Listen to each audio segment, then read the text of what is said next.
The Phantom of the Opera. So, Gaston Leroux wrote Phantom of the Opera and first published it in serial form in a Paris newspaper. The novel was released as a book in 1910. The Paris Opera House is one of those places that carries stories in its walls. So when the theater staff start whispering about a ghost who wanders the building, no one knows how seriously to take it. They call him the Opera Ghost, a figure dressed in black who leaves notes for the managers. But when a stagehand is found hanging in a mysterious accident, the ghost suddenly feels a lot more real.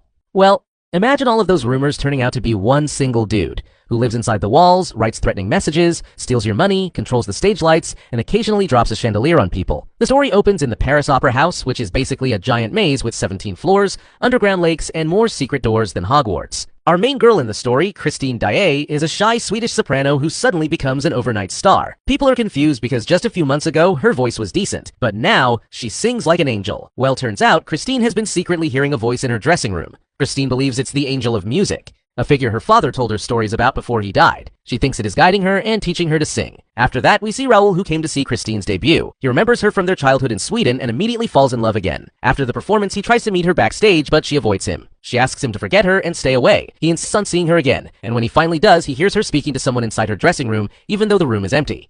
Christine begs him to leave and refuses to explain anything. The voice Christine hears is not an angel. It is a man named Eric who lives in the hidden areas of the opera house. Eric is the ghost, though he is completely human. He is a genius in music, architecture, and illusions. He helped design parts of the opera house, so he knows every secret passage. He uses this ability to speak to Christine through walls and mirrors, and because she grew up with the idea of the Angel of Music, she believes him. Eric trains her voice, shapes her singing, and slowly becomes the most influential presence in her life. Christine eventually allows Raoul into her confidence and admits that she hears a voice, but she still believes it is supernatural. Raoul warns her that she is being manipulated, but she refuses to listen. The situation becomes worse when Christine suddenly disappears. She is performing on stage one night, and then she is gone. The doors were locked from inside. No one saw anything, the managers are helpless, and rumors of the ghost spread again. Christine wakes up in a boat on an underground lake beneath the opera house. Eric is rowing her to his home, a place that he built deep under the building. His home is filled with strange decorations and hidden mechanisms. Christine is terrified and begs him to explain what he wants. Eric finally tells her the truth. He says he is not an angel and not a ghost. He is a man.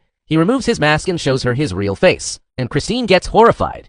The book describes Eric's face as death-like and skeletal. He was born with deformities that made everyone fear him. He grew up rejected by his family and used his talents to survive by building traps, illusions, and even torture chambers for powerful men in Persia.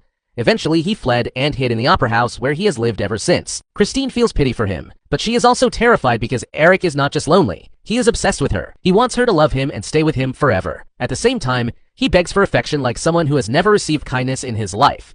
She tries to reason with him, and he eventually agrees to let her go under one condition. She must never see Raoul again. She promises but does not keep the promise, and Eric immediately becomes dangerous again.